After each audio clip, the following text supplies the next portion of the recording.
Os saluda Xavier Vilajosana Estiarte, soy un artesano vidriero y naturópata investigador de la bioinformación fotónica y comunicación celular.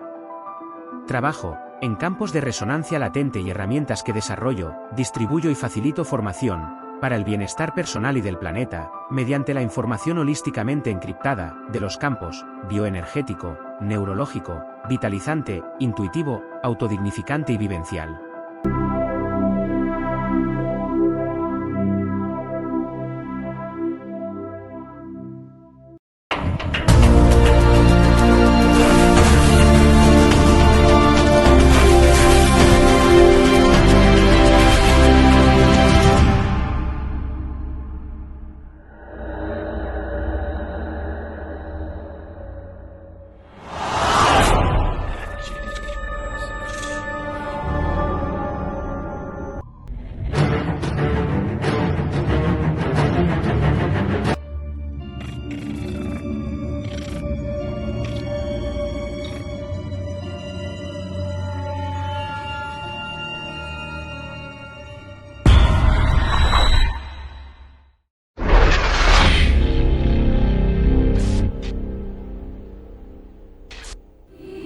Financera d'Assegurances patrocina Sapiens, un programa de recerca, d'anàlisi i neodivulgació, dirigit i presentat per Ferran Prat.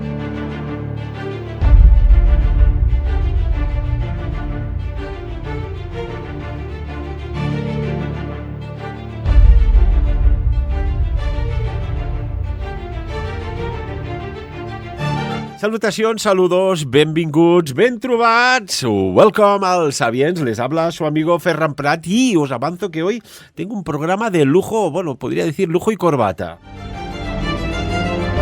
Si le añadimos unas patatitas bravas y unos calamares, a la andaluza esto ya sería el plus, ¿eh?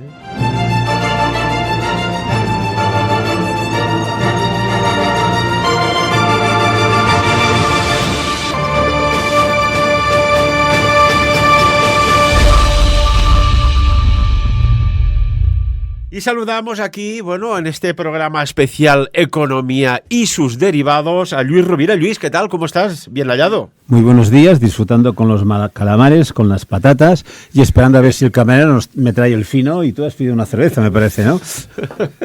Y también saludamos a Xavi Cerro. Xavi, ¿bien hallado? Muy buenos días a todos. Esto parece un crossover de los de Marvel, ¿eh? Hombre, claro. Bueno, cuando decís buenos días, englobáis las 24 horas, claro, ¿no? Porque salimos por la noche. No. Día, de noche. 24 horas. Y como hay oyentes del otro lado del Atlántico, pues por lo tanto, allí serán buenos días.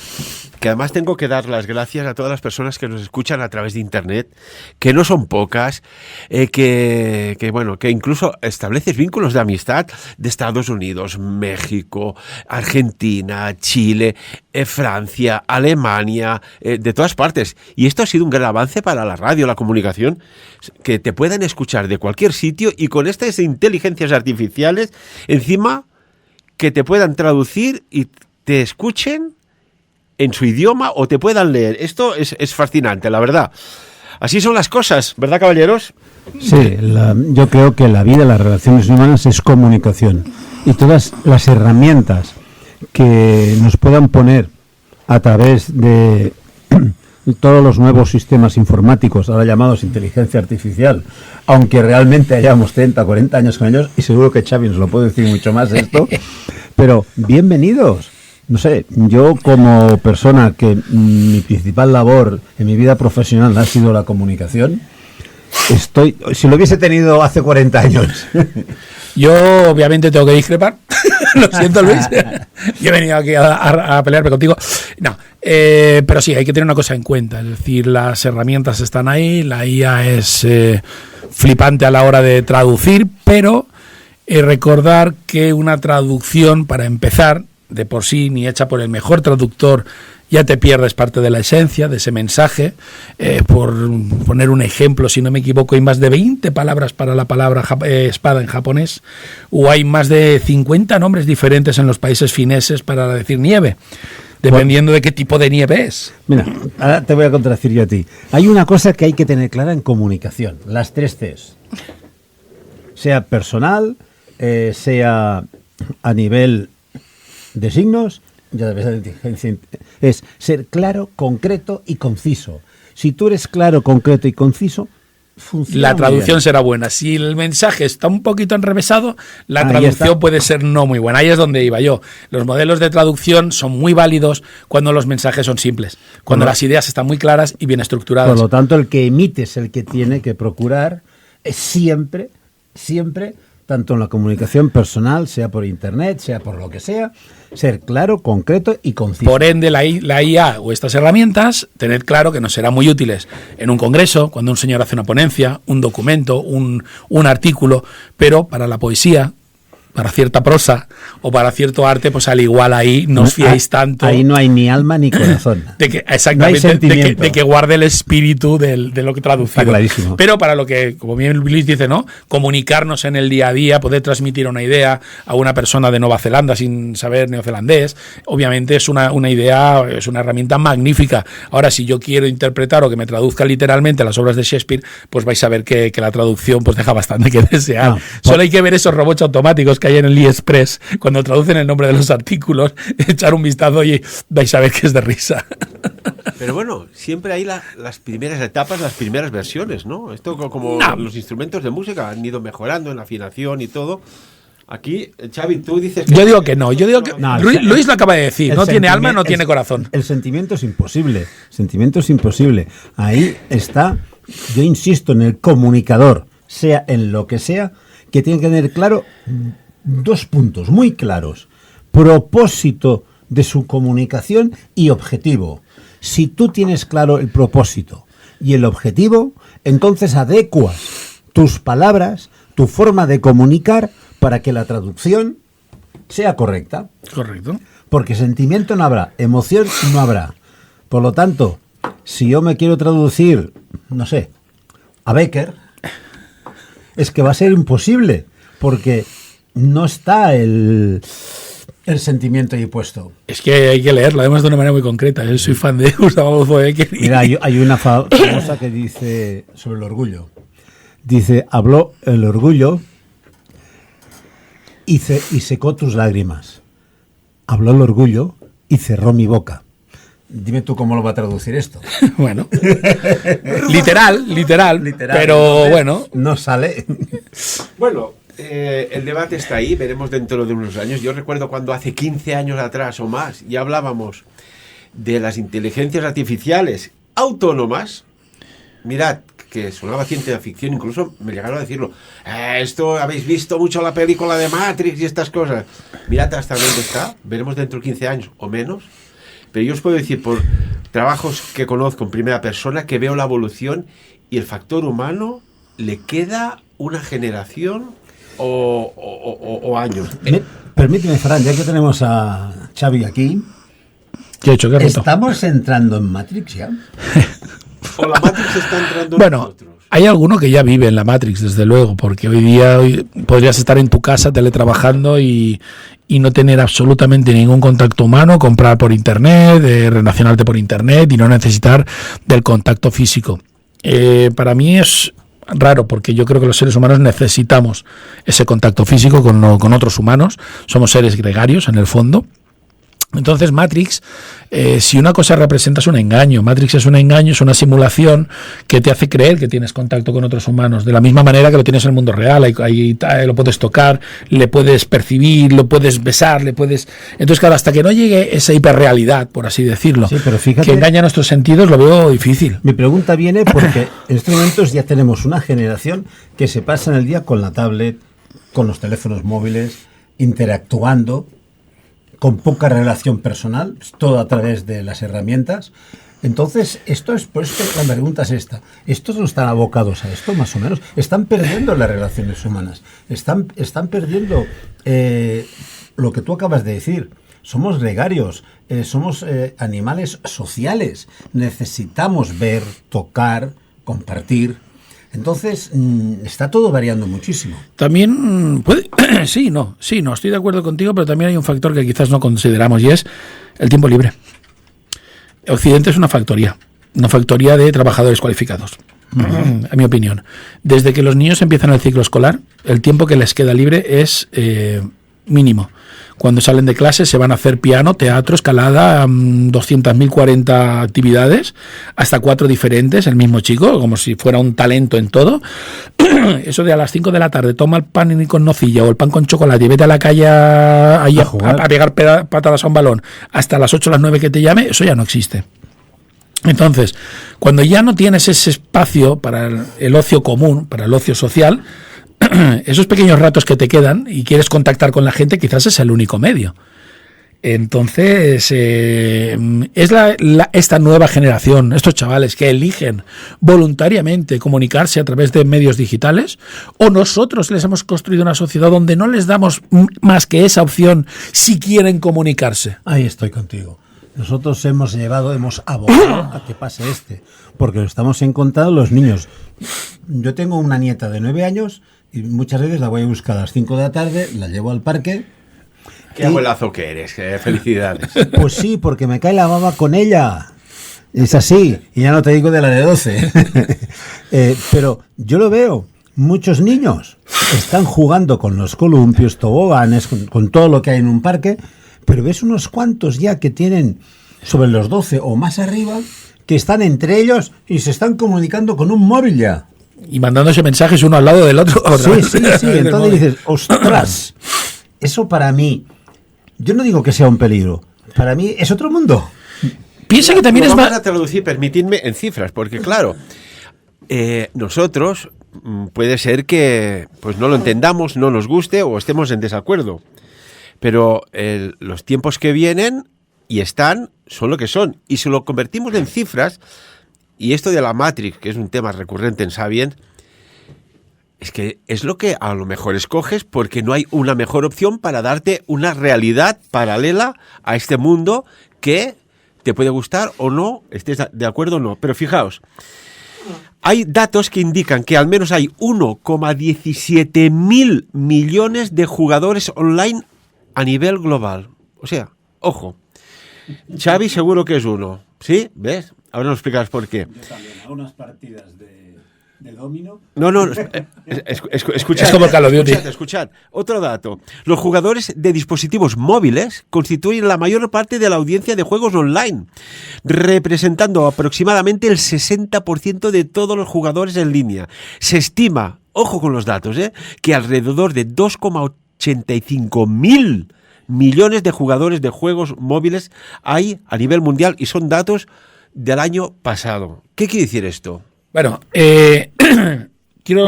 una cosa es el ocio, y el ocio también online implica comunicación, pero la comunicación escrita, y yo vuelvo un pasito atrás, porque ahí me ha quedado una cosa que me arde dentro, Luis, es quizás se elige la comunicación escrita por otro motivo. Si yo tengo que reaccionar a algo que tú me digas, y estoy delante tuyo, tengo medio segundo para poner una cara u otra y contestarte. Microsegundo. Y si tú a alguien le dices algo, ya la primera expresión facial te dice ya qué está pensando.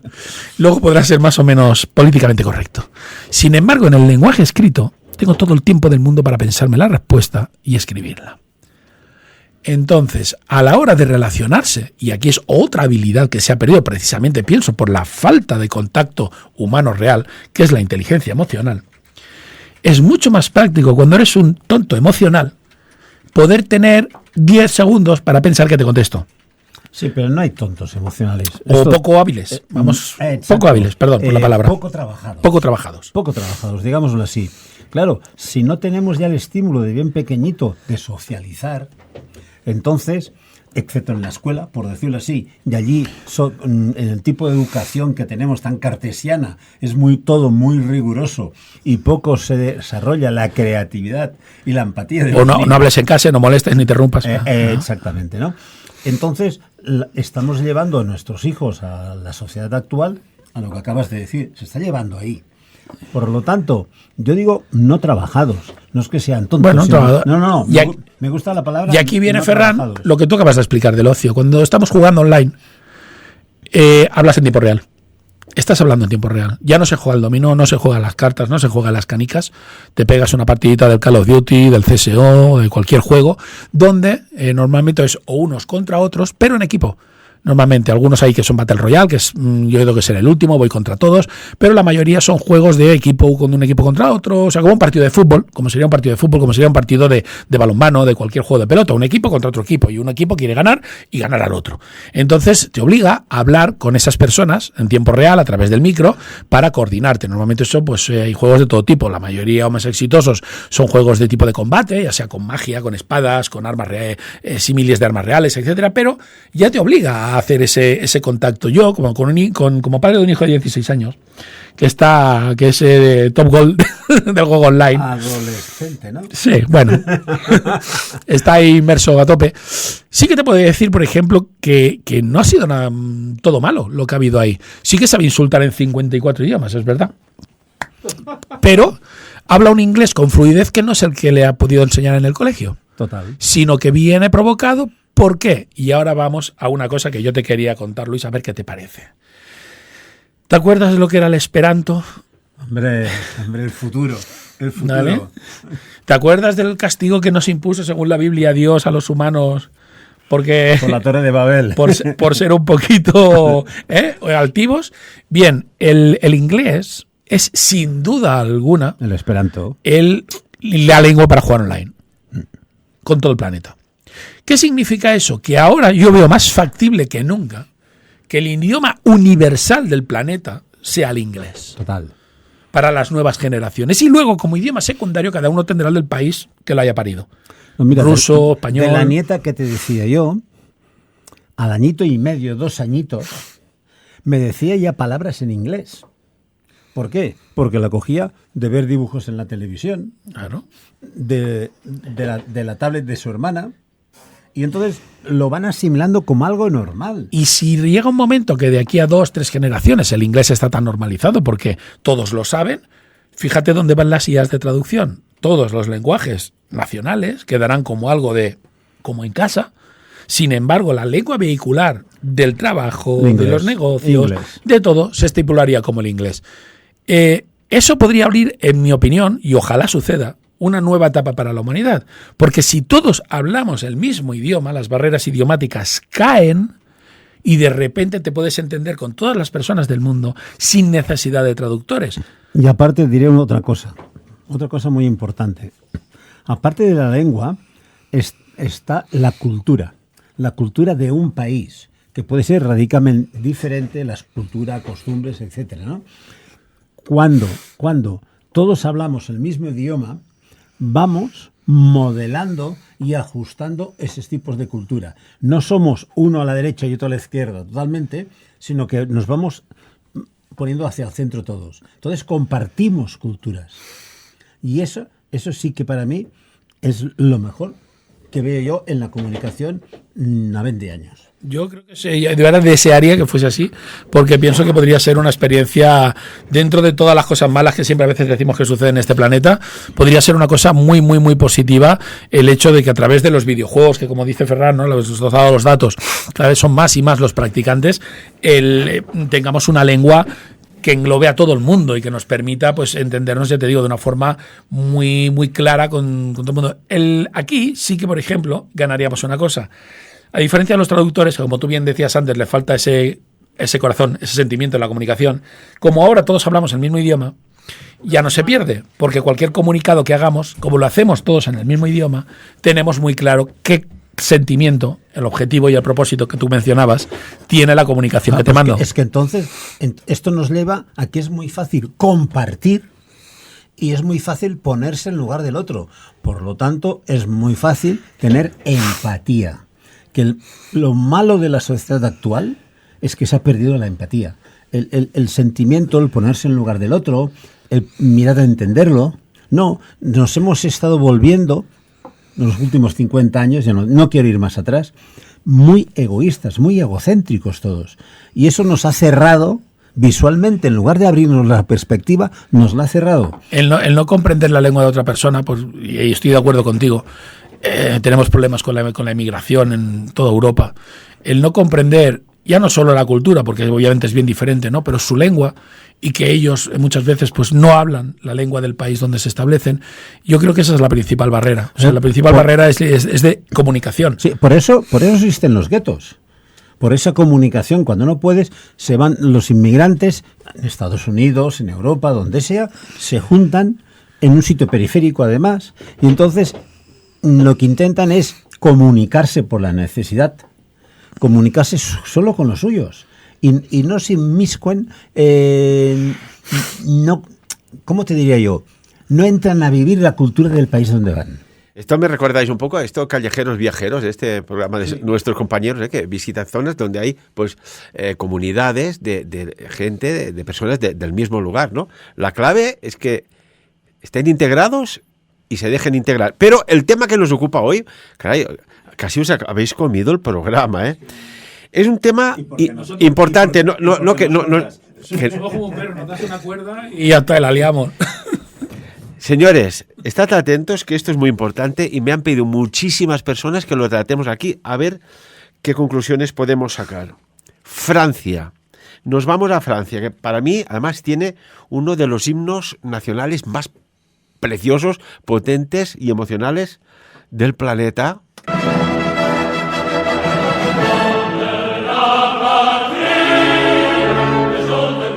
Bueno, Le Jour de Gloria. Vamos a ver. Atención, Francia ha anunciado hace muy pocas horas un plan para salvar al país, ojo, de la bancarrota. El gobierno galo va a poner medidas como congelar A, las pensiones, B, reducir los funcionarios, es decir, la administración pública, y eliminar festivos, entre otras medidas, como bien dicen, para salvar al país de la quiebra, de la bancarrota. ¿Qué opináis sobre estas medidas? Oh mon Dieu, là là. Ça c'est pas possible. No se de París, por favor. Bon, je voudrais dire... No, en francés no. Bueno, yo opino que... Qué asco de mundo. El gasto militar aumenta. Viene el señor Trump, nos dice Europa que no, que hay que gastar más pasta en armas y en tener más tanques, más soldaditos y más cositas para matarnos.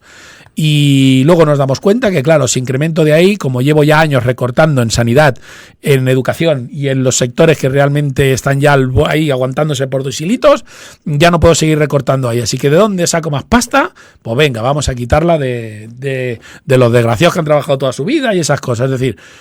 De lo que llaman daños colaterales. Sí, de los que se van a morir pronto, como aquel mi primer ministro japonés que ya se morir ya, que estamos hartos de pagar pensiones, que vivís demasiado, hombre. Me parece, bueno, otra de esas absurdidades que pasan en la Unión Europea, de que vive por encima de sus posibilidades. No es nada nuevo, no se ha levantado una mañana Francia y ha dicho, uy, que tenemos una deuda de más del 100% del PIB. No, hombre, es una cosa que se va acumulando cada año, ha pasado por el 20, por el 30, por el 80 y no se le ha puesto freno. No se le ha puesto freno hasta que llega un momento que la economía, que está basada en el préstamo y en los préstamos al valor, a lo que se supone que le vales y me vas a poder devolver, llega un momento que aquellos que prestan el dinero dicen, no, yo ya no te doy más, que me debes demasiado. Porque esto funciona así. Entonces, cuando te cierran el grifo el banco y no te da préstamos, es como esas grandes empresas que trabajaban con grandes pólizas y de repente le quitan la póliza. Pues la empresa a la quiebra. Mira, te lo voy a resumir. Mi abuela, una mujer nacida en 1900, decía, y lo decía mucho, no es pot estirar més el braç que la màniga. No se puede estirar más el brazo que la manga. Mira la IA, acaba de traducir. Esto, su significado real es que tienes que vivir con tu realidad. Si quieres superarte, tener un objetivo, murar, pero no mirar allá lejos, sino a la corta e ir avanzando y subiendo y prosperando. Un objetivo sí, pero el propósito es vivir y mejorar. El objetivo a la larga. Claro.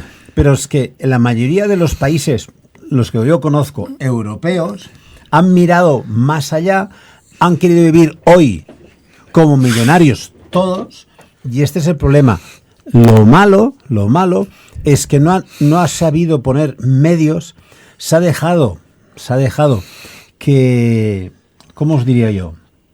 Que esa tendencia, mira, hoy estoy en el 1900, la bola de nieve que neoliberal, ultra neoliberal, vuelva otra vez a estar aquí.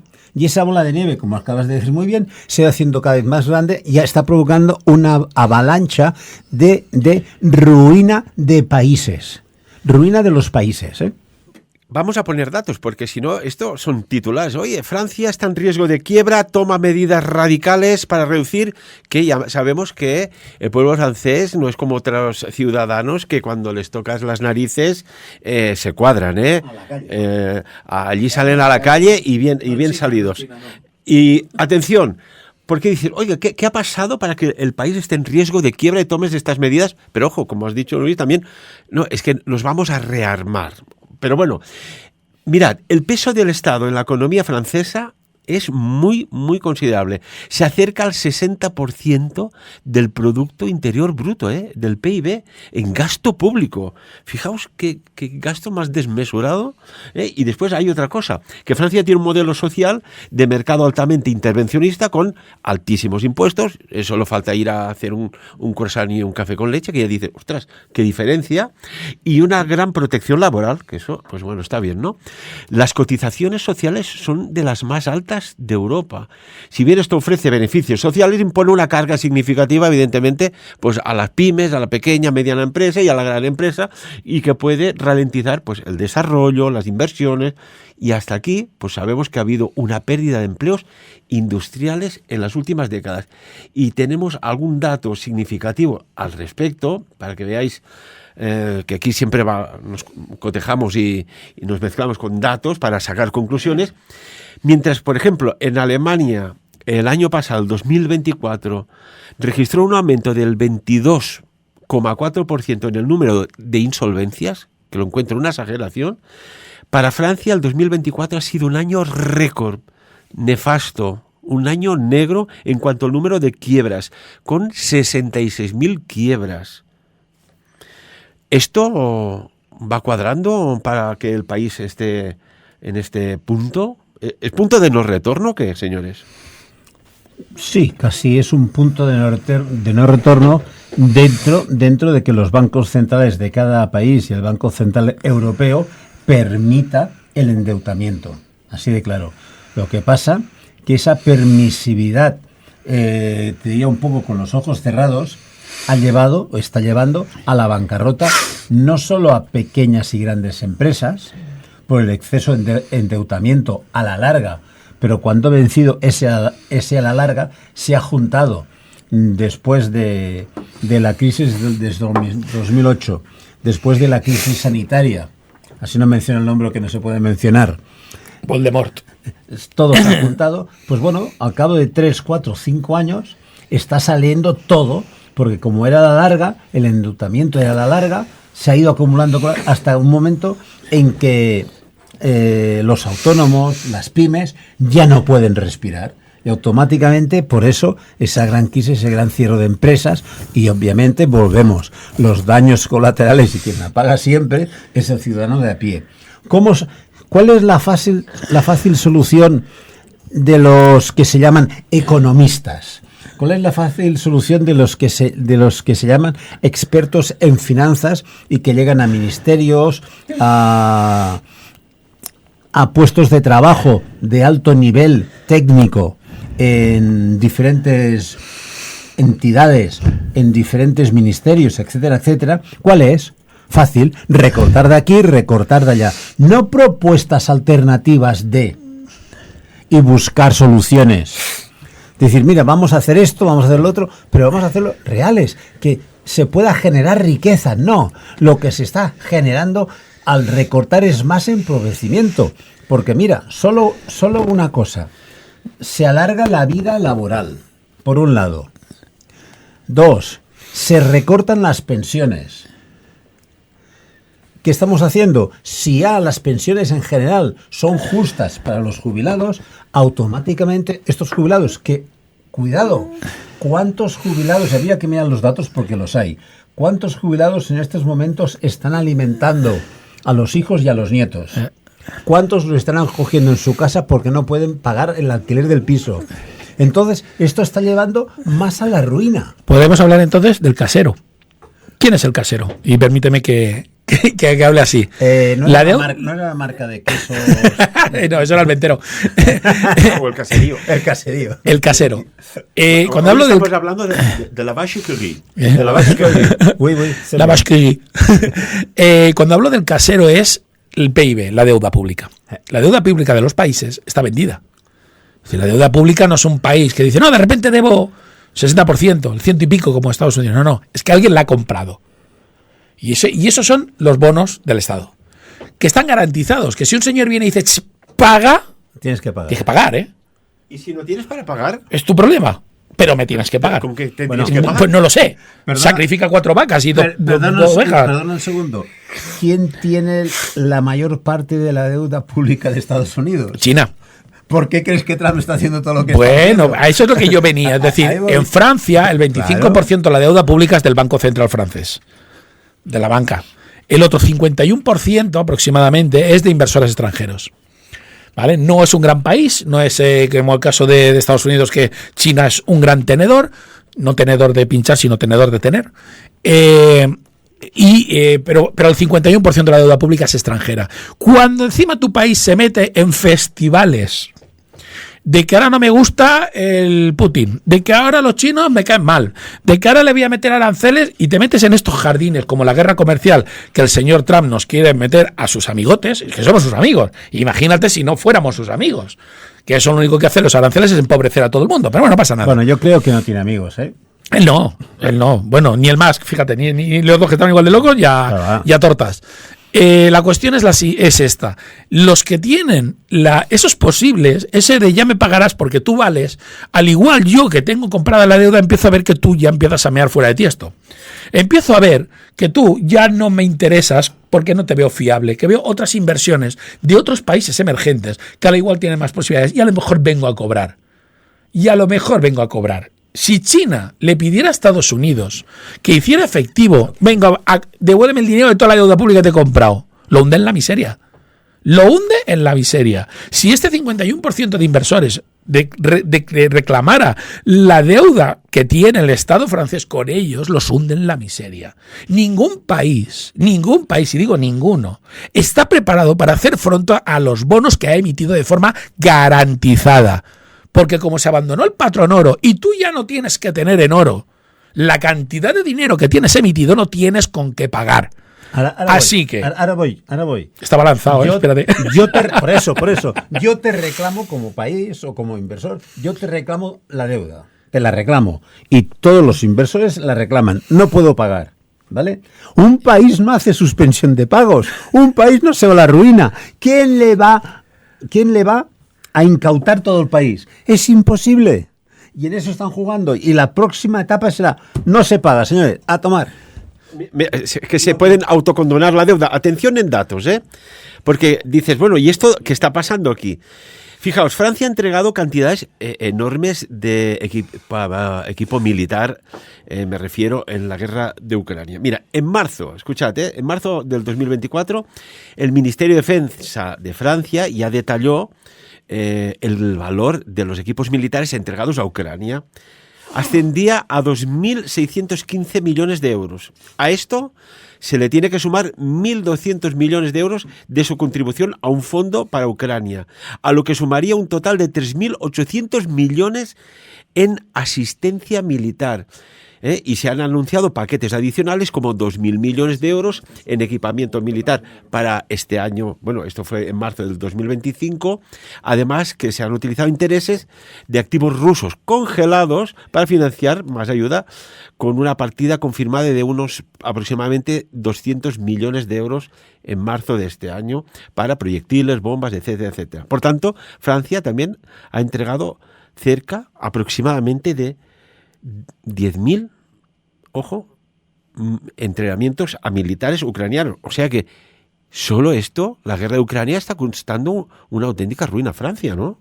Érase una vez un país de barras y estrellas que vivía ahí fantástico con un montón de granjeros y dijo, oye, se están pegando tortas en Europa con un tío con bigote, vamos a echarle una mano, que no va a ser gratis. Y pese a que el señor con bigote jamás pegó un tiro ni le lanzó una bomba en territorio de los granjeros dijeron, buah, esto es una negociación increíble.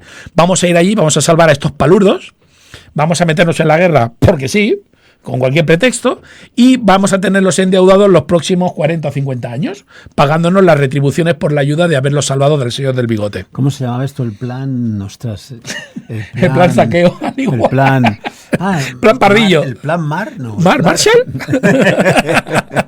Sí. Así que hasta hace unos años que Estados Unidos estaba percibiendo unas cantidades indecentes de dinero de los países europeos en concepto del pago de la deuda por habernos salvado del señor del bigote, y después de que se acabaron esos pagos vino la crisis de la administración estadounidense de no hay pasta para pagar a los funcionarios.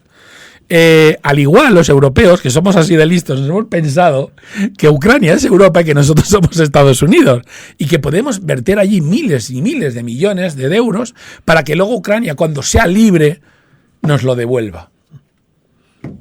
Bueno, es una idea. En trigo, ¿no? Es una idea, sí, en trigo o en, no sé. No, tiene materias raras y alguna cosita interesante. Pero realmente...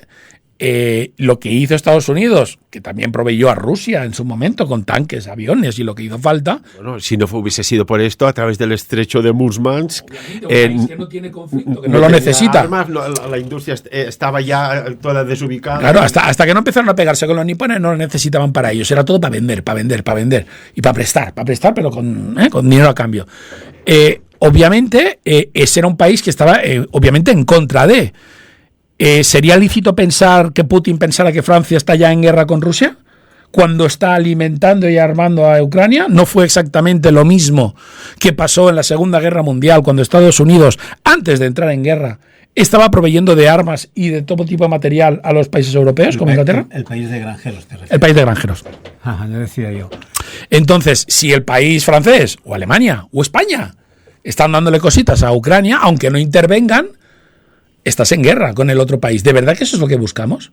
Tú hablabas hace un momento de suspensión de pagos. Hablabas de que un país dice, bueno, pues no pago, tomad morcillas. Venga, si tenéis un par de... ¿Qué me estás diciendo? ¿Que entremos en guerra porque me debes dinero? Ya tengo una causa justa. ¡Ostras! Lo que siempre hace falta para librar una guerra y matar gente a diestro y siniestro. Una causa justa. Nos han robado. Y como siempre es el dinero, el poder económico. Entonces no nos van a tomar por bobos, ¿no? O sea, nos debían este dinero y ahora dicen estos señores que no nos van a pagar. Tenemos que cobrarnos. Así que decido que me quedo con estas dos regiones. Si te parecen bien o no. Y vamos a la guerra porque, claro, me debes dinero. Entonces, la gran pregunta es, un gobierno es cierto que no puede ir no se le puede embargar. Pero las alternativas son muy... permitidme la palabra, jodidas, porque una es la guerra y otra es la pérdida absoluta de credibilidad mundial, donde ya no te va a comprar ni invertir ni el tato. Pero mira, a los políticos actuales, eso, con perdón de la expresión, se la repampinfla. El honor, ¿eso qué es? Hay una frase que leí de un eurodiputado noruego. A unas preguntas de unos periodistas sobre un tema medioambiental les dijo, disculpadme, tenemos muy claro lo que hay que hacer, pero ¿sabéis qué? Eso no nos daría la reelección. Claro, es que además hay una cosa, estamos en una crisis, mira, te lo voy a decir más fácil, tenemos muchos políticos, pero no tenemos estadistas. Bueno, cuando veamos un ministro de Medio Ambiente llevar iniciativas de reforestación, entonces veremos que algo va bien. Mientras no, que cada uno saque sus propias conclusiones. Atención, dejadme hablar, dejadme que tengo... Mirad, hay un dato. Y esto lo hablamos aquí hace ya un montón de años atrás. Y quiero recordar que veáis que en Sapiens vamos muy bien. Esto rondaba el año 2021, cuando comentamos de que, bueno, pues militares franceses, que lo de Francia es interesante porque nos toca aquí el norte y ya veréis, militares franceses, generales retirados, un centenar de altos mandos y más de 1 millar de otros rangos que estaban, como decía, retirados o en reserva, firmaron como un manuscrito, una carta, ¿no? Y allí estaba, por ejemplo, el general Jean-Pierre Bosset, ex jefe del Estado Mayor del Ejército de Tierra, o el general Piquemal, o el excomandante de la Legión extranjera, uno de los cuerpos de ejército muy preparados, y Xavi lo sabe esto muy bien, y tú, Luis. Y atención, la carta que advertía. Decía así: Francia está en peligro. Y señalaban el deterioro de la situación del país debido a lo que describían ellos como un desmoronamiento y la desintegración de la sociedad francesa. Mencionaban la creciente violencia, el comunitarismo, se referían a las diferentes comunidades que entre ellos, pues que no se integran en el país, el islamismo radical y el riesgo de una guerra civil. Esto era una carta del 2021. Y después, si no recuerdo mal, creo que hubo una segunda carta en la cual en esta segunda misiva también publicaba los valores actuales y se atribuyó también a militares en activo ya. Aunque sus identidades se mantuvieron en el anonimato, y esto se puede llegar a entender, la carta fue diseñada para que pudiera ser firmada por la población en general y rápidamente acumuló miles de firmas ratificando de que Francia estaba en peligro y advertían al presidente Emmanuel Macron y a su gabinete de la supervivencia de Francia que estaba en juego debido a las concesiones a, podríamos decir, otras culturas, otras religiones y al abandono de los suburbios donde, según ellos, la delincuencia prosperaba y algunas comunidades no respetaban los valores de la República. O sea, si se suma la economía con un problema social, esto casi nos recuerda un poco a la Revolución Francesa. ¿Qué opináis sobre esto? Efecto llamada. Este país en el que vivimos, este pequeño país de 480 kilómetros cuadrados. 462. 84, pone en la enciclopedia, 82, da igual, igual. O sea, árbol para aquí, árbol para allá. Depende si es verano o invierno y el metro con que lo han medido se nota más o menos. Sin la inmigración de invierno, este país no funciona. Está clarísimo. No tenemos pistas de esquí, cerradas. Correcto. No hay quien trabaje. ¿Vale? Ni en hoteles. Ni en hoteles, ni en hostelería, ni en ningún sitio para atender a los turistas. Esto es un claro ejemplo, se lo pongo como ejemplo. Los países de Europa, mirad las pirámides demográficas. Para el que no sepa lo que es una pirámide demográfica, es una gráfica que sale en cada país donde dice cuánta peña hay de cada edad. De 0 a 5, de 5 a 10, y así va unas barras entre varones y hembras, y va poniendo ahí tal. Todas están invertidas. Una sociedad sana, la pirámide es una pirámide, por eso se llama pirámide de población. Tiene que haber muchos niños, un poquito menos de jóvenes y así, y muy poquitos viejos. En Europa las pirámides son prácticamente invertidas. Hay 4 niños por 200.000 viejos. Llevamos 30 años que la vida se está alargando. Bueno, ¿está bien? Se ha avanzado mucho en ciencia, en medicina, entonces se está alargando. Pero la baja natalidad ha provocado estas pirámides. O sea, que cada niño tiene en España mismo a lo mejor como 8 o 9 abuelos aproximadamente potenciales. Y en países nórdicos pues casi más. Entonces, ¿qué pasa? El país tiene que funcionar y tú necesitas trabajadores. Y un país no es un negocio de temporada como el ejemplo que yo he puesto de Andorra, que nos hace falta en invierno. Tenemos una inmigración temporal. En España, en Francia, en Alemania, tú los necesitas todo el año. Y los empresarios y las pequeñas empresas necesitan de esos trabajadores. Luego podríamos hablar de irregulares o no, pero los necesitan. Si no los tengo, porque no hay, en mi país no hay gente para trabajar, ¿de dónde los saco? Pues del que venga, me da igual. Y llega un momento que me da igual si tiene o no tiene papeles, porque yo necesito, es eso o cerrar mi empresa. ¿Vale? Me llega un momento que me da igual.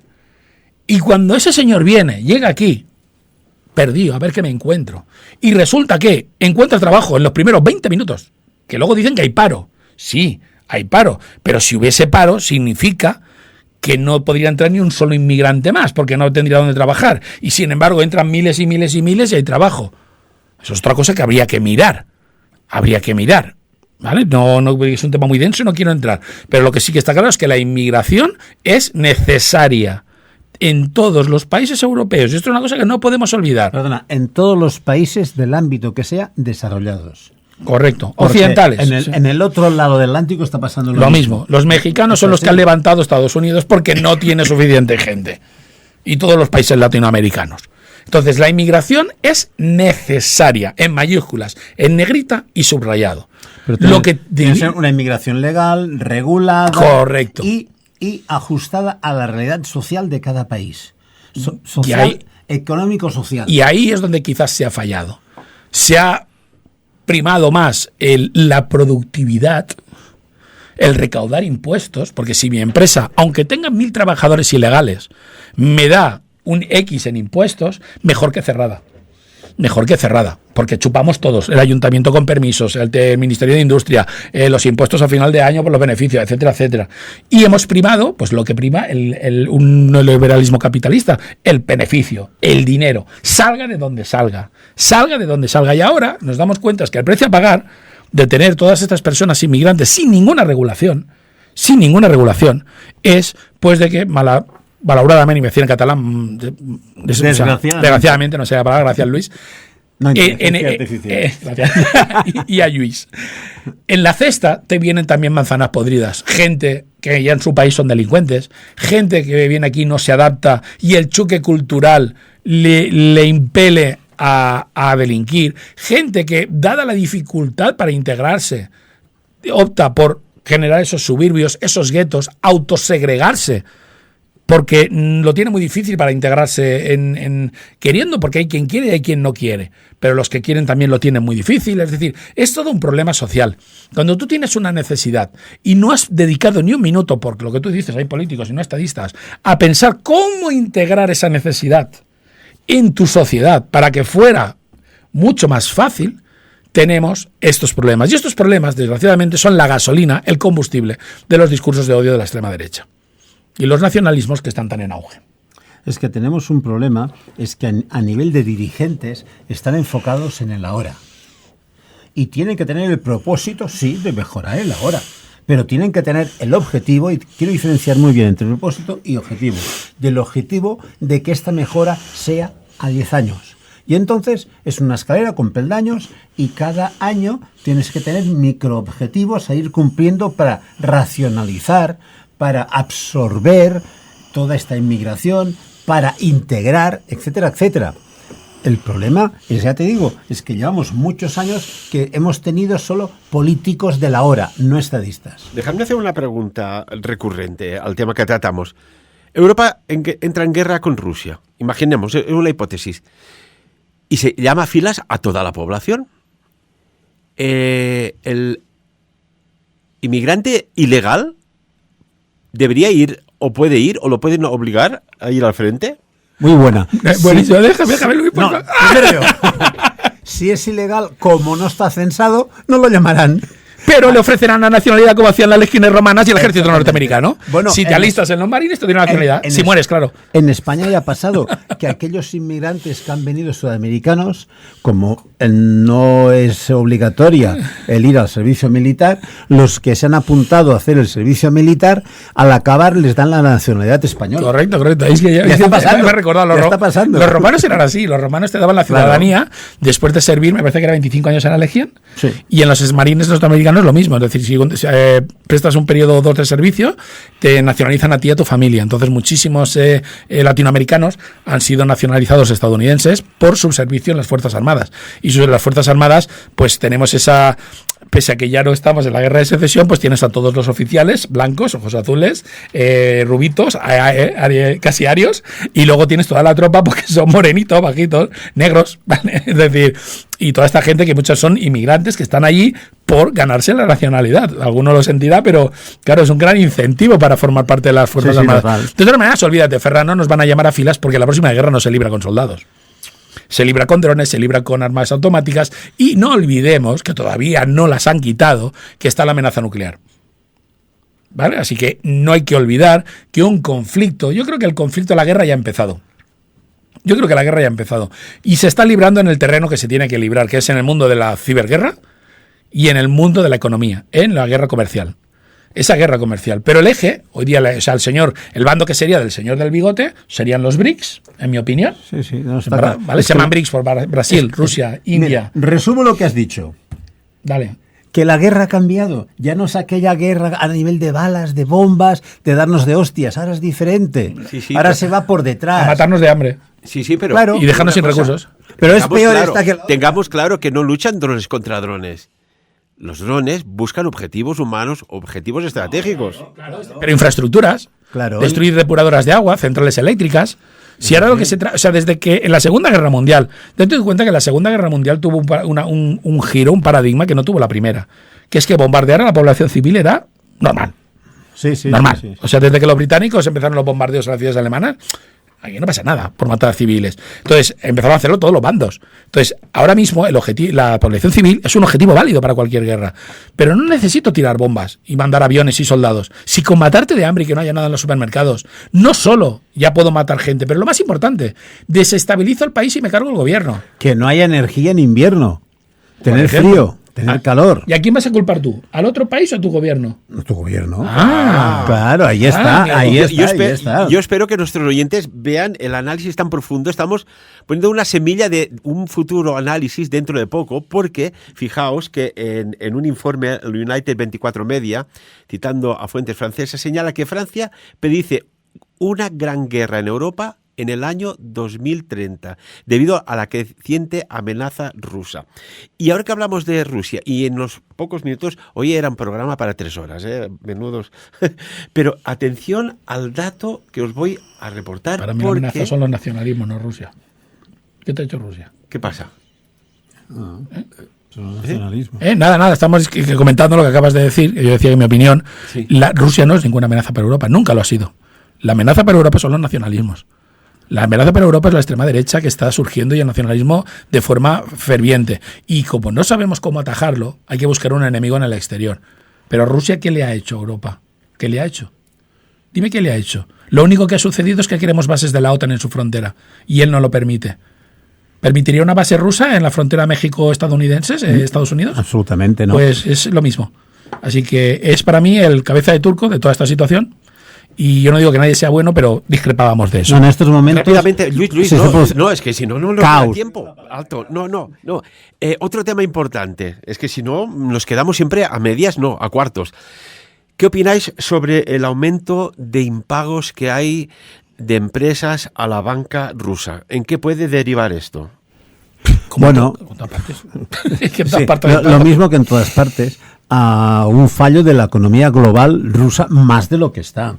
O sea, es una situación que se deriva de que el primero que no paga ya es el gobierno ruso, las empresas que subcontrata y contrata.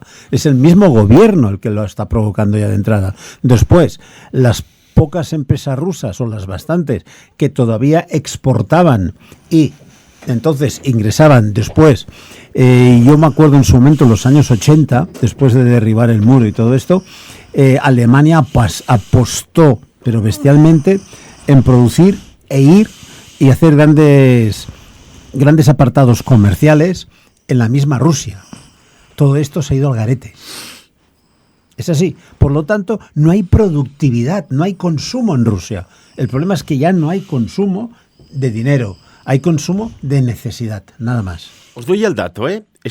Son datos del Banco Central de Rusia, el BCR, de este mes de julio del 2025. Los impagos de créditos al consumo en Rusia han alcanzado cifras récord, superando los 1,5 billones de rublos, que vendría a ser en dólares unos 19.000 millones. Y claro, este aumento de morosidad pone en riesgo el sistema también. Se rompe la cadena, ¿no? A ver, cuando la guerra comercial, el objetivo es claro, es hacer perder dinero a todos. Está clarísimo. Entonces, cuando tú tienes un comercio diversificado, pues al igual pierdes un mercado, pero puedes ganar otro. Las empresas occidentales y europeas están teniendo unas pérdidas superiores a ese importe, al de todo ese país, solo con perder el mercado asiático. Un mercado asiático al que ahora se está reenfocando Rusia. No es por defenderla, ni mucho menos, pero es que no le queda otra opción. No le queda otra opción. Como bien decía, el bloque asiático, esos BRICS, Brasil, Rusia, India, Sudáfrica y China, tienen muy claro que no quieren jugar con las reglas del Fondo Monetario Internacional, por eso sus monedas no están en el Fondo Monetario Internacional, y no quieren las reglas de comercio que impone Estados Unidos. Y se está haciendo las suyas propias. Entonces, Rusia va a tener que pasar por una década, o 15 años, o 20 de transición para reenfocarse al mercado oriental. Y cuando lo haya conseguido, no necesitará nada de Europa, y nosotros, si queremos algo de él, lo vamos a pagar.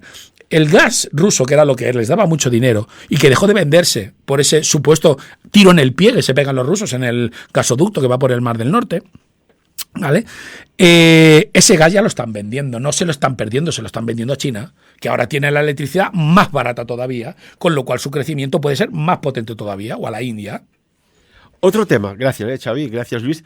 En eleconomista.es, y esto había rumores y ahora ya lo tenemos ya plasmado incluso negro sobre blanco. La crisis china se le va de las manos al Partido Comunista. La economía está definitivamente en plena caída. ¿Qué opináis? Bueno, yo no creo que esté tanta caída en absoluto. Deceleración. Desaceleración, exactamente. Pero no caída. Total, no caída. A ver, estaba en el punto más alto, había tenido crecimientos anuales del 10, el 12 y el 14%. Burradas. Unas burradas, exactamente. Cuando- Pero ahora se está equilibrando. Ahora, con el tema de los aranceles de Trump, lo que busca es esto. Pero no es que estén arruinándose, no, es una pequeña, y creo que es pequeña desaceleración. No, yo creo que es totalmente, si miran los datos bien, son desaceleración. O sea, si crece más del 5%, ya crece el doble que cualquier país occidental. Cuando China alcanza un nivel de riqueza y de producción equiparable a los países occidentales, no puede seguir creciendo al 12%. Ese ritmo lo traía porque se ha sido la reconversión de un país de agricultores a un país De nada a mecanizado. todo, de nada a todo. Pero eso no quita que tenga crisis de ningún tipo. El mercado interior chino, y la muestra está, por ejemplo, en Huawei. Huawei ha facturado un 32% más que el año pasado. Solo vendiendo en China. Claro, es que son 1.100 millones de personas. Es que el mercado es grande. Y encima, y el resto de países alrededor no son enemigos suyos, menos los nipones. Vamos, si descontamos India, es como el resto del Si mundo. tú sumas la India, el país más poblado del planeta con más densidad demográfica, China, Rusia, todos los países que hay por el medio, quita Japón porque es pro-occidental, Corea está ahí a dos aguas, ¿vale? Y Corea del Norte no pinta nada porque no gasta. El mercado ese supera el número de consumidores al mercado norteamericano y europeo juntos. Siempre y cuando tengan Juntos. capacidad de compra. Claro que tienen capacidad Sí. de compra, claro que tienen A capacidad de sus compra. precios de producción lo tienen. Claro. Otra cosa es la producción, los costes, y después en el mundo occidental, ¿cómo lo venden? Claro, es que cuando a ti Es te otra llega un historia. producto chino aquí, ¿qué aumento de precio ha tenido el producto? 300 y 400%. Claro. Entonces, si allí solo hay un 20, pues están comprando como aquel que dice un smartphone por 60 euros o 60 dólares o lo que sea en yuans. ¿De acuerdo? Además, Sudamérica, otro factor importante, otro de los grandes ¿Qué vas? productores de alimentos del planeta, no está alineado con Occidente. Tiene muchos resquemores a todos los países occidentales por el trato histórico que han recibido por parte de Europa y de Estados Unidos. Sus alianzas que están haciendo ahora son con ese bloque asiático. Ese bloque asiático son 2/3 partes del planeta. 2/3 partes. No hablemos de África, donde los chinos están invirtiendo a lo loco. Y los rusos lo han hecho durante años. Durante años. Entonces, nos vamos a quedar al igual aislados. Aislados, señores, en 30 segundos cada uno. A título de resumen, de titular. ¿Hay algún acuerdo secreto para que esto se revierta mejor o para que vaya peor? Ha salido la cifra aquí. Hemos de esperar al 2030, que veremos hacia dónde va la economía. Entonces, depende a dónde vaya, pues tendremos un rebrote y vamos a generar riqueza. Si es a la inversa, pues vamos a pasarlo un poco crudas.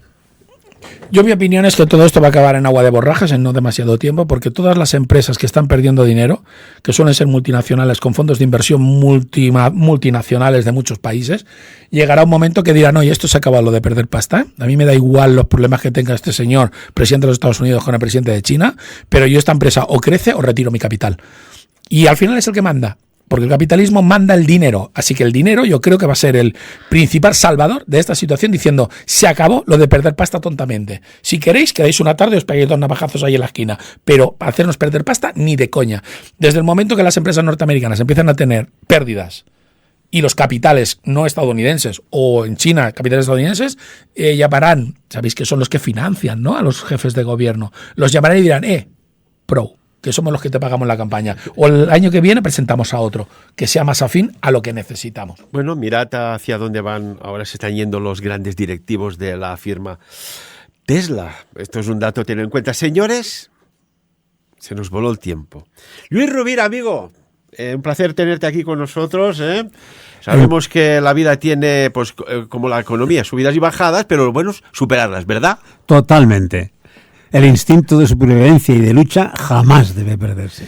Es un placer tenerte aquí en Sapiens, Luis, tantos años, y también a tú, Xavi Cerro, con nosotros, con estos análisis que yo entiendo que cuando lo dices aquí y ahora parecen de ciencia ficción, pero después si vamos un salto en el tiempo y buscamos aquellos programas antiguos, dices, hostia, pero si lo que está pasando ahora lo dijimos casi al 99%. Bueno, agradecerte a ti porque final de temporada con un amigo como Luis es una gozada, la verdad que sí, tener a alguien con quien discutir. Lo mismo digo, pero hay una cosa de lo que acabas de decir, es sentido común. Bueno, pues totalmente. Con sentido común nos despedimos, Xavi. Un gran abrazo, un buen verano para todos y para todas. Buen verano para vosotros. Amigos y amigas, os voy a lanzar una pregunta que quiero que la respondáis en comentarios a tenor de todo lo que hemos analizado. ¿Crees que hay un gran reinicio económico orquestado para despojar a la gente de sus bienes, sus propiedades privadas y controlar sus vidas? Como siempre, que cada uno saque sus propias conclusiones.